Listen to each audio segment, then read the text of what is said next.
หลายทุกคนไม่กระซากก็เอามาต้มกินเสาถ้าลูกมาหาก็แม่มาหาก็ว่าบ่ได้บ่ออกทำไมอึด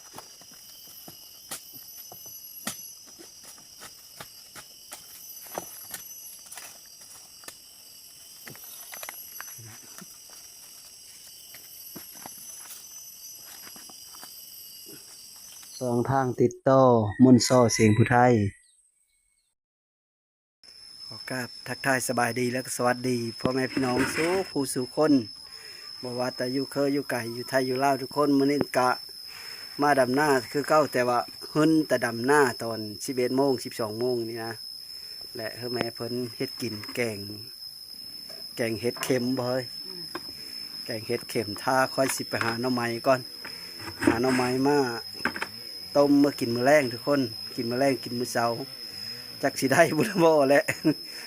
ไปหาเบิ่งน้ำกันสิได้อยู่บ่พุ่นแหละก็เลยใส่ตุ้มโหเพราะว่ายันยุ่งทุกคนยุ่งหลายไปเบิ่งน้ำกันได้ใครได้จังว่าหามาต้มกินกับแจ่วมะนาวหรือว่าแจ่วปลาแดะนะเลยบัดนี้ทุกคนคอยคาดขึ้นมาฮอดผีเลยแคมเถงเลยคาดนี้แหละเสาอันนี้ก็ดิบุกหนักเลยตัวนี้ก็คาดอลักตากใต้มันน้ำโบราณนะพอได้ดำตอนแรกนี้เคยแล้วแหละ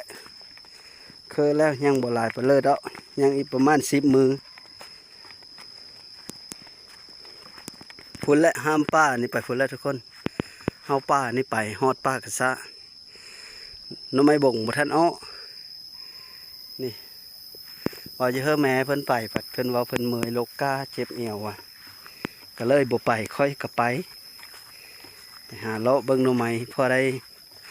มาต้มเมื่อกินแรงทุกคนตอนนี้ค่อยกลับมาฮอดป้าเลยแต่ว่าป้าหน้าค่อยและทุกคนน่ะมีป้าไม่จิกไม่หั่งนะอยู่ฝ่าห้วยฝ่านี้ฝ่าหองห้วยตะค่ำนี้ทุกคนฝ่าทางนั้นละหน้าค่อยฝ่าทางนั้นละหน้าค่อยฝ่าทางนี้กะหน้าคือกันแต่ว่าบ่ได้เป็นหน้าเป็นดินซื้อทุกคนค่อยบ่ทันได้เฮ็ดเผื่อบ่ได้ปุเผื่อเสื้อเลยยังเป็นป้าอยู่นี่ป้าจิกป้าหั่งอันนี้แหละไว้เฮ็ดอ้อทุกคนมันอ้อกับผู้เจ้าบ่ได้กินดอกหมูเห่าก้อนคันเพิ่มมาหากับผู้นั้นได้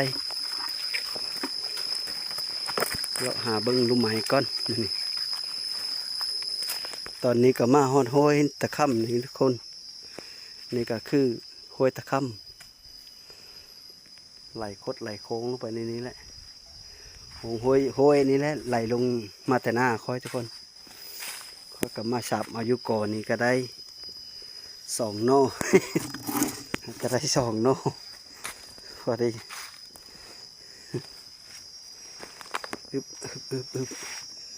สิบพลาดสบสลายตรงนี้เสร็จแล้วมีอยู่บ่ก่อนมีเลยทุกคนว่าเขาก็หาอยู่ก่อนนี้ด้วยเขาบริเลอะว่าดงเขียวดงอ่อนได้ค่อยหำเหมือนเราได้ทุกคนเลยหามาต้มเสริมมานึ่งกินนี่ก็เห็นแล้วดงง่ายทุกคนผู้ตั้งอยู่เทิงผู้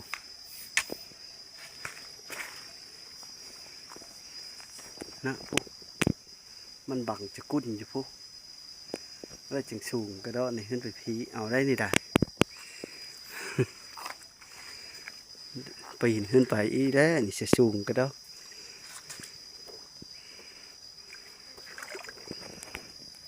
ขึ้นไปพีเอาก็ทุกคนเห็นแล้วนะจะกุ้นอยู่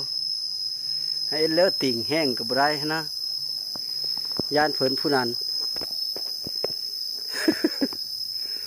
ย่ำรู้ไหมอยู่นี่เต็มทีเลยโอ้ยพึกมานี่จะพอแห้งแล้วค่อยข้างทางนั้นปัดเตนเนาะข้างทางนี้ปัดข้างทางนี้เพื่อทุกคนเบิ่งน้ำอีกข้างทางนี้ปัดนะเพิ่งเพื่อปัดอยู่ขี้ดินทุกคน นี่นี่หูนี่หูเพิ่งได้บินเฮาบินอ้อแซวๆอยู่เพิ่งดินหรือว่าแมงดันนะทุกคนนะเห็นปะนะบินเฮาบินอ้อแซวๆอยู่นะอยู่ในนี่เนาะเห็นเลยเอานะค่อยบิเคยเอาจากเธอทุกคนวานคอยเอิญแมงดันเพิ่งโกนให้อยู่ขี้ดินนะค่อยก็บิเคยเอาจากเธอเห็นเลยจึงเอาได้เนาะ นะบินเฮาบินอ้อบินเฮาบินอ้อแซวๆอยู่แม่มันสองหูสองหูทุกคนสิมันอยู่มองเมงนี่แหละเลิกอยู่บนเนาะเขาก็บุกเคยขุดจักเธอมันสิอยู่เลิกจำเลยเนาะหูมันเก่งเข้าไปเนอทุกคนนะหูเก่งมองเขาเลิกจำเลยนี่นะเนาะ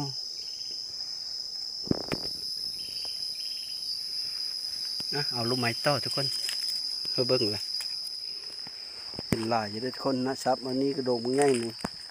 เนี่ยโดดนี่ก็ได้ได้เลยก็ได้อยู่ขึ้นเหี้ยวแล้วตัวนี้ตอนนี้เขาก็มาฮอดบอนป่ากระสะเลยทุกคนฟ้าโหยไปนี่ก็คือมีแต่ป่ากระสะทั้งหมดทุกคนเขาก็สีลงไปหาอยู่แถวนั้นแหละหน่อไม้ธรรมชาติทุกคนนะเป็นป่าเลาะห้วยตะคำนี่นะลงไปหาเบิ้งน้ำกันว่ามันสิได้หรือบ่เนี่ยได้อยู่แล้วถ้าเก่าเจอไปเบิ้งน้ำกันเอาเมื่อกี้นี่ทุกคนนะหน้าโด่งนะก็ดิท่านได้สับออกอันนี้ก็ผักตีนหุงได้นี่กินเป็นได้ทุกคนนะแกงเส้นหน่อไม้กระแซบหวานบ้านเฮาแกงเส้นหน่อไม้หลายอยู่ได้หน้าโด่งนี่ก็ดิสองโด่งทุกคนสองโด่งเป็นปลายปลีโด่งนั้นอีอยู่ในโด่งเขียวๆโด่งเชียงกับบริจ้องเลยเอาเบิด เขาก็หาอยู่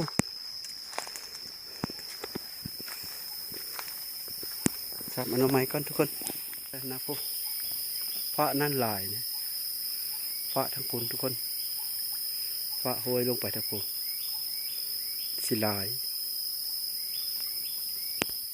ได้หลายเติบเลยทุกคนลงมาหอดก่อนโหยเลยมันกระชาหลายนะสิกหยาอยู่เอาเมดแล้วทำนี่ลงนี่ก็ได้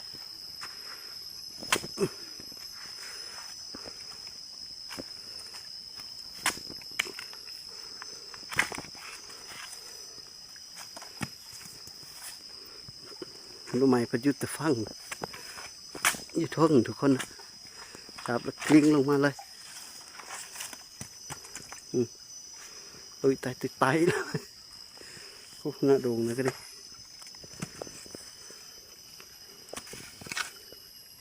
พวกก่อนนะก็ดิขยะอยู่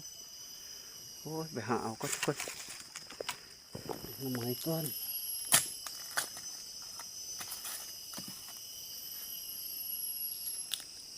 หลายทุกคนไม่กระซากก็เอามาต้มกินเสาถ้าลูกมาหากับแม่มาหาผมว่าบ่ได้บ่อ้อทำไมอึด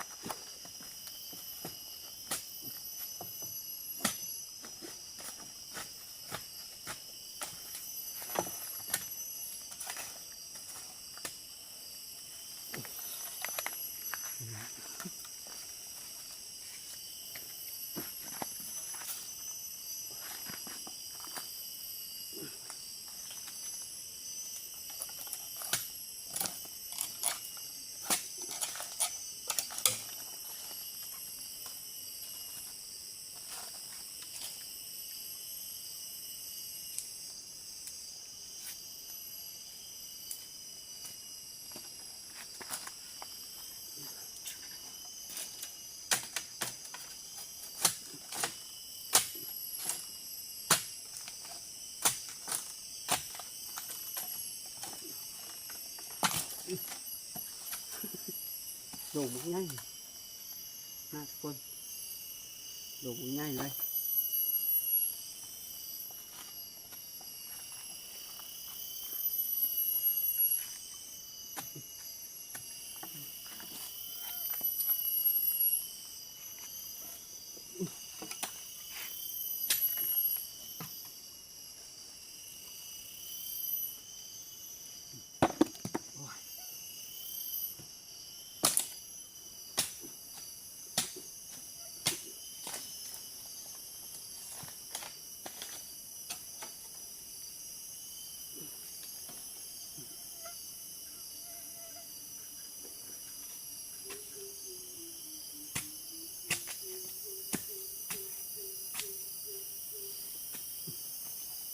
ไม่ได้เอาผามัดเกี่ยน้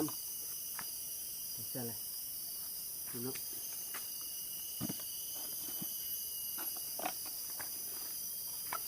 เต็มคู่แล้วเอาอีกสักก่อสองก่อกับพ่อทุกคนอุ๊บ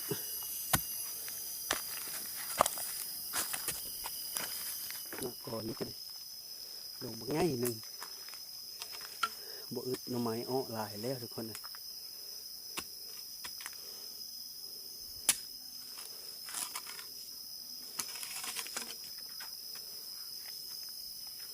เอาบ่นี่เนาะบ่เอาไปยะหาเอาตัวมันงามๆได้พ่อแล้วนะมะไม้กระซากนี่หาหน่อไม้ไผ่อีบ่ทุกคนหน้าป้าแถวนี้นะเห็ดอ้อหลายเลยเขาไปเลาะเบิ่งมื้อนี้มันสิมีอยู่บ่ว่าเลยเห็นเห็ดกับบ่มีทุกคนนะหาเลาะเบิ่งเห็ดกับบ่เห็นแต่หน่อไม้ หาเลาะเบิ่งเห็ดกับบ่เห็นเลาะไปนั่นแหละป้ามาย่างน้อยไหมนี่แหละแถวนี้แหละเห็ดโปะมักอุตะเก้าใช่ไหมเห็ดโปะเห็ดตาบนะเว้นไปเว้นมากก็จะหาหน่อไม้อีกคือเก้าทุกคนหาแต่ว่ามันเต็มคุแล้วพอละไปหาเล็บเบิ่งเห็ดจังน้อยนี่ก็เมื่อละ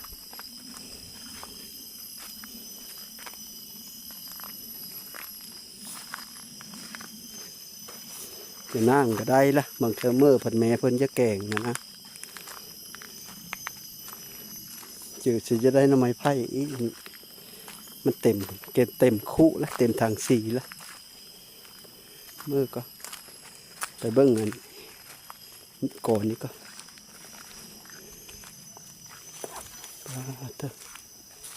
ได้ป่ะนี่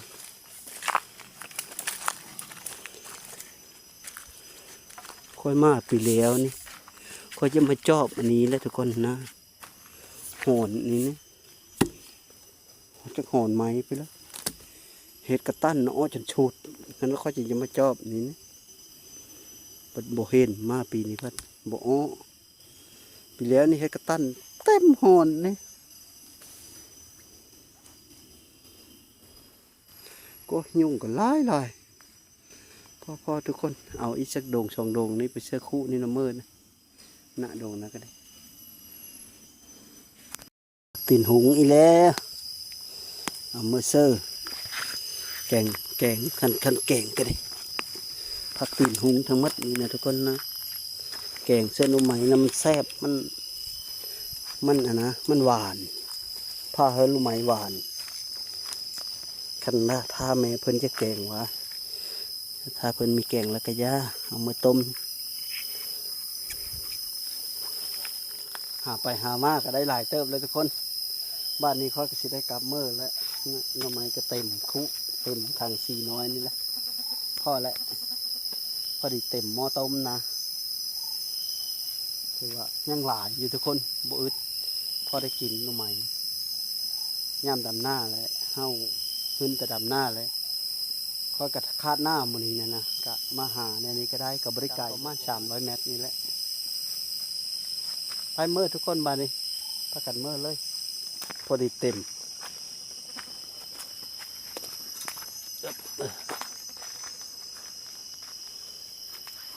โกโก้ปลาจะเกาะน้ำเลยหน้าทางลงหกดิผ พุนแล้วทุกคนลงข้าไหมนี่นะ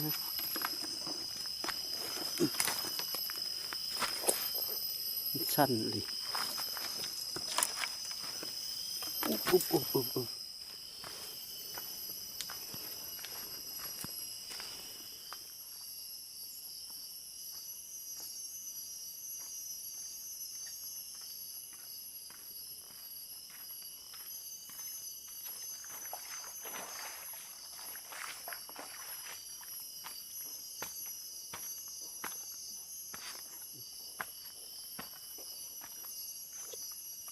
คนตอนนี้ก็มาฮอดหน้าเจ้าของแล้วแต่ว่ายังมาทันฮอดเทงก็ได้หลายเติบทุกคนมาฮอดฮะก็ขูดเอาลูกไม้ไผ่โยงมักยังไงได้ลูกไม้ไผ่เติมอีนะเต็มคู่นึงความหาอยู่หากินทุกคนตามธรรมชาติรุ่นและเทงก็ดีกินข้าวแล้วป่านมาทุกคนกินข้าวน้ำกันแกงเห็ดเข็มนะก็จงไว้เฮ็ดเต็มถ้วยหนึ่ง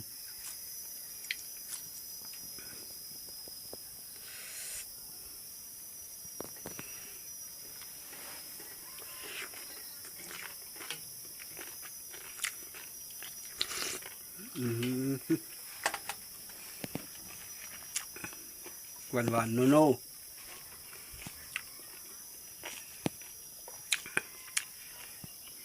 ตอนนี้ก็จะบ่ายเลยทุกคนบ่ายแล้วมาหน่อยหลับเลย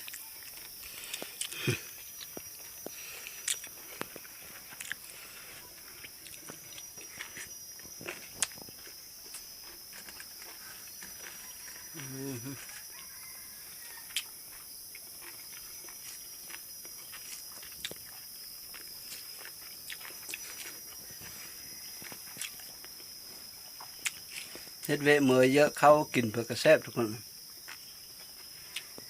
แกงเห็ดนี่ก็หวานเนาะแกงเห็ดเข็มเห็ดซื้อหาหน่อไม้มาแกงพ่อบ่ได้ซื้อแกงหน่อไม้ดุช่วงนี้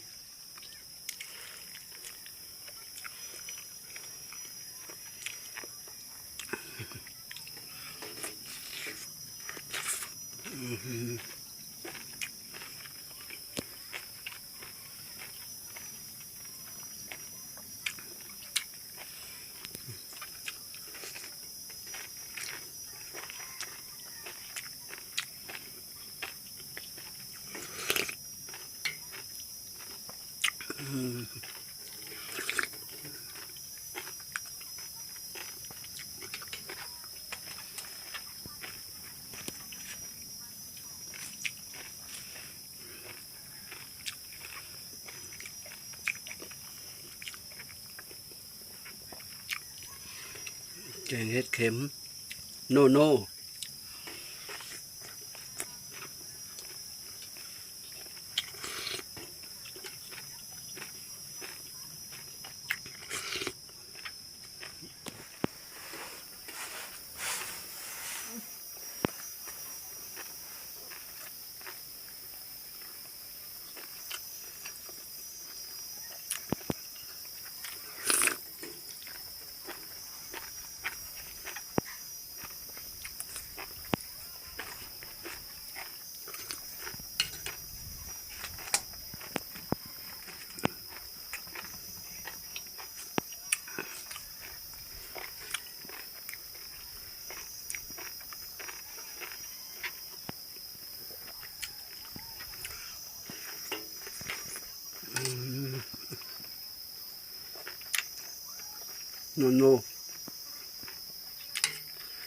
หวานโน่บ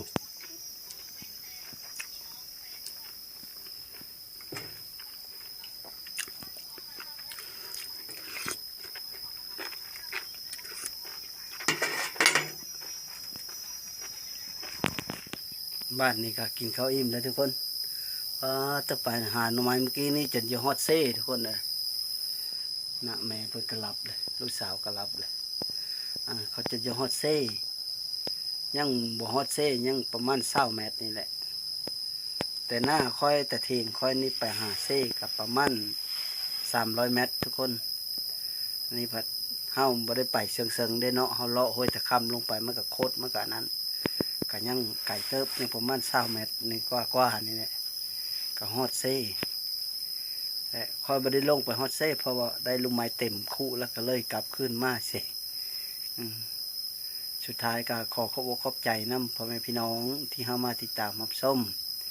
ก็ขอให้อยู่ดีมีแห้งสุขูสุขคนลำเฮโลยชื่อหวยโลยเบอร์เด้อสบายดี